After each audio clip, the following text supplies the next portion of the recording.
नमस्कार दोस्तों, मैं राजीव आप सभी का स्वागत करता हूं आपके अपने यूट्यूब चैनल जीके महाकुंभ में। दोस्तों, जीके महाकुंभ चैनल रखने के पीछे इतना ही कारण है कि आप सभी लोगों को लाइब्रेरी साइंस के जो सामान्य प्रश्न होते हैं उन सभी को आपके सामने लाना है।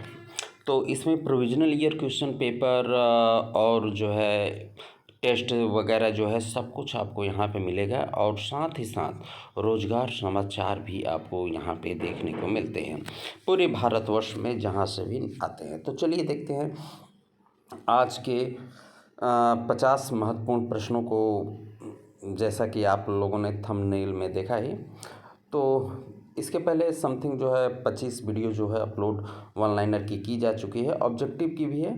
तो इसमें जो है अगर मैं बात करूं तो 150 तक हमारा कंप्लीट हो चुका था, यहाँ तक हो चुका था। अब इसके आगे को हम लोग देखेंगे। तो देर न करते हुए आप लोगों का समय नहीं नुकसान करूंगा, मैं सीधा क्वेश्चन पर देखते हैं। तो दोस्तों, स्टार्ट करने से पहले आप सभी से रिक्वेस्ट है कि अगर चैनल को आपने सब्सक्राइब नहीं किया है तो प्लीज़ चैनल को सब्सक्राइब ज़रूर कीजिएगा, क्योंकि आपको लाइब्रेरी साइंस की संपूर्ण तैयारी इसी चैनल पे देखने को मिलेगी। ये नहीं कि आपको कहीं जाना है।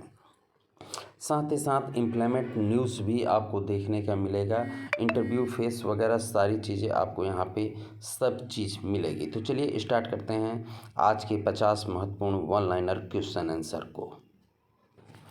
तो पहला क्वेश्चन है, थोड़ा मैंने बड़ा कर दिया है। पहला क्वेश्चन है, शिक्षा संबंधी कौन से आयोग का यह विचार था कि विकास कर रहे यानी कि जो अभी अग्रसर हैं, विकास कर रहे किसी विभाग को इससे अधिक हानिकारक और कुछ नहीं हो सकता कि वह अपने पुस्तकालय की उपेक्षा करे और उसे निम्न प्राथमिकता दे। यह किस आयोग का कथन है? तो ये कोठारी आयोग का कथन है। अगला प्रश्न देखते हैं। पहले प्रश्न में थोड़ा सा मिस्टेक हुआ है मुझे लग रहा है। कोठारी शिक्षा आयोग ने शिक्षा के बजट का कितना प्रतिशत पुस्तकालयों पर खर्च करने का सुझाव दिया है? तो कोठारी आयोग ने 6.5% से लेके 10% का सुझाव जो है पुस्तकालय पे करने का सुझाव दिया है। 1054 यूजीसी यानी कि यूनिवर्सिटी ग्रांट कमीशन की रिव्यू कमेटी कब गठित की गई थी? तो ये 1963 में की गई थी। और रंगनाथन वाली जो कमेटी थी, ध्यान दीजिएगा, 1957 में की गई थी। 155 है, भारत में कौन सा अधिनियम कॉपीराइट के कार्य के तौर तरीकों की व्याख्या करता है? तो कॉपीराइट अधिनियम 1957 की धारा 19 करता है। 56 नंबर क्वेश्चन 1056, भारत में कॉपीराइट कानून के अनुसार कॉपीराइट कब तक के लिए दिया जाता है? तो लेखक की मृत्यु के 60 वर्ष तक दिया जाता है। 1057 इंटरनेशनल कॉपीराइट की समय अवधि क्या है? तो लेखक की मृत्यु के बाद 70 वर्षों तक इंटरनेशनल है और भारत में जो है 60 वर्ष है। ध्यान दीजिएगा। 1058 विश्व में किस देश में सबसे लंबा कॉपीराइट दिया जाता है? तो मैक्सिको में। अगला प्रश्न देखते हैं। भारत में स्वतंत्रता के बाद प्रथम कॉपीराइट अधिनियम कब बना था? तो कॉपीराइट एक्ट 1957 में बना था। अगला प्रश्न है 1060, भारत में कॉपीराइट एक्ट कब लागू हुआ? माफ़ कीजिएगा, बना 57 में है, लागू हुआ 21 जनवरी 1958 को। अगला प्रश्न है, थोड़ा नॉइस आएगा, उसके लिए माफ़ कीजिएगा आप लोग, क्योंकि जस्ट बगल में हाईवे है। भारत में 21 जनवरी 1958 से पहले प्रकाशित तस्वीरों के लिए कॉपीराइट की अवधि क्या थी? तो ये 50 वर्ष थी। 1062 HECI का पूरा नाम क्या है? तो higher education commission of India.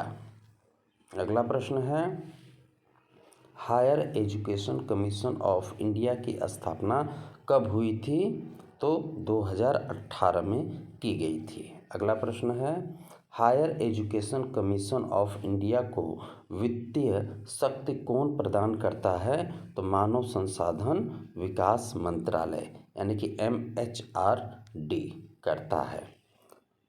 1065 उच्च शिक्षा आयोग अधिनियम 2018 की स्थापना किस गणतंत्र दिवस पर हुई है?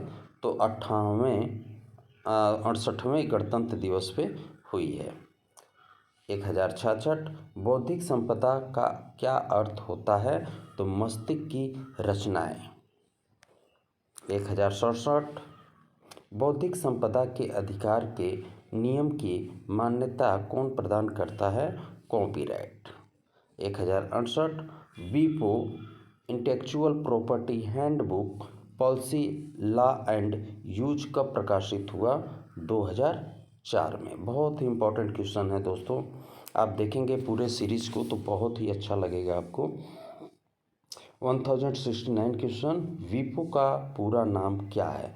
तो वर्ल्ड इंटेलेक्चुअल प्रॉपर्टी ऑर्गेनाइजेशन। अगला प्रश्न 1017 वीपो की स्थापना कब हुई थी? तो 14 सितंबर 1967 को वीपो की स्थापना की गई थी। अगला प्रश्न है रॉबर्ट्स समिति का संबंध किस प्रकार के पुस्तकालयों से है? तो सार्वजनिक पुस्तकालयों से है। अगला प्रश्न 1072 रॉबर्ट्स समिति का संबंध किस देश से था? यूके से यानी कि यूनाइटेड किंगडम से था। अगला प्रश्न है रॉबर्ट्स समिति का गठन कब हुआ था? 1957 में। अगला प्रश्न रॉबर्ट्स समिति की रिपोर्ट कब आई? 1959 में। अगला प्रश्न committee on national network system for universities library का क्वेश्चन कुछ समझ में नहीं आया, क्वेश्चन में कुछ मिस्टेक है दोस्तों। अगला प्रश्न देख लेते हैं। रिव्यू कमेटी 1961 का अध्यक्ष कौन था? तो SR रंगनाथन। 76 है भारत में UGC की रिव्यू कमेटी 1961 के अनुसार पुस्तकालय विज्ञान के स्नातक पाठ्यक्रम में छात्र और शिक्षकों का अनुपात क्या होना चाहिए? तो 10:1 होना चाहिए। अगला प्रश्न 1077 भारत में UGC की रिव्यू कमेटी 1961 के अनुसार पुस्तकालय विज्ञान के स्नातकोत्तर पाठ्यक्रम में छात्रों और शिक्षकों का अनुपात क्या होना चाहिए? यानी कि यह एम.लिब की बात कर रहा है और वहाँ पे बी.लिब, तो यहाँ पे 15:1 होना चाहिए, यानी कि 15 छात्रों पे 1 होना चाहिए। और बी.लिब में जो है 10:1 होना चाहिए। अगला प्रश्न देखते हैं 1078 रिव्यू कमेटी 1961 किस प्रकार के पुस्तकालय के लिए समीक्षा समिति है? तो यूनिवर्सिटी एंड कॉलेज की। 1079 को देखते हैं। 1079 को रिची नहीं है, रिव्यू है, माफ़ कीजिए, ये थोड़ा टाइपिंग मिस्टेक है। रिव्यू कमेटी 1961 की नियुक्ति किसके द्वारा की गई थी? तो UGC ने इसकी नियुक्ति की थी। अगला प्रश्न है 1080 मल्होत्रा कमेटी की स्थापना किसने की थी? तो UGC ने की थी। अगला प्रश्न है UGC ने मल्होत्रा कमेटी की स्थापना कब की थी? तो 24 दिसंबर 1983 में की थी मल्होत्रा कमेटी की। 1082 मल्होत्रा कमेटी का अध्यक्ष कौन था? RC Malhotra. 83 number question Malhotra committee किसकी अध्यक्षता में बनी? तो राजस्थान विश्वविद्यालय के वाइस चांसलर की अध्यक्षता में बनी। 1084 मल्होत्रा कमेटी ने रिपोर्ट कब पेश की थी? तो 3 सितंबर 1986 को। अगला प्रश्न है 85 नंबर पेरी कमेटी या पेरी समिति यूके का संबंध किस प्रकार के पुस्तकालय से संबंधित था? तो विश्वविद्यालय या शैक्षणिक पुस्तकालयों से यह संबंधित था। अगला प्रश्न है 1086 पेरी समिति का दूसरा नाम क्या है? तो UGC कमेटी ब्रिटेन। अगला प्रश्न है 1087 पेरिस समिति का गठन कब हुआ था? तो 1967 में।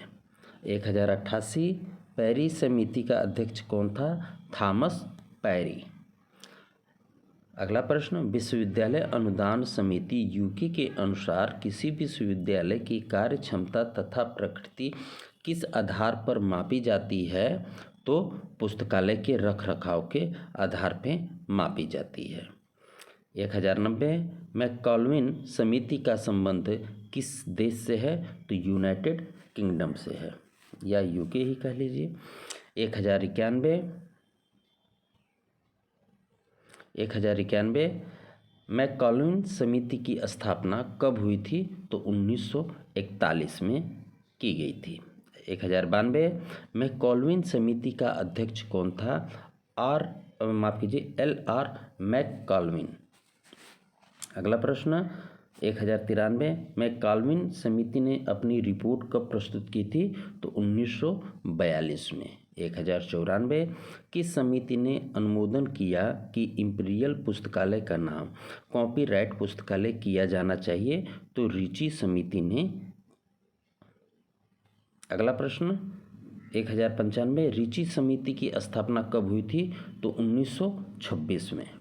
अगला प्रश्न, 1096 लाल समिति कब गठित हुई थी? 1970 में। 1097 प्रलेखन पुस्तकालय और अभिलेखागार पर अंतर्राष्ट्रीय सलाहकार समिति कब स्थापित हुई थी?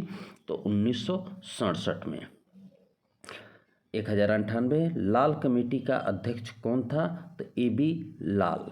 1099 वाडिया समिति का गठन कब हुआ था? तो 1967 में हुआ था।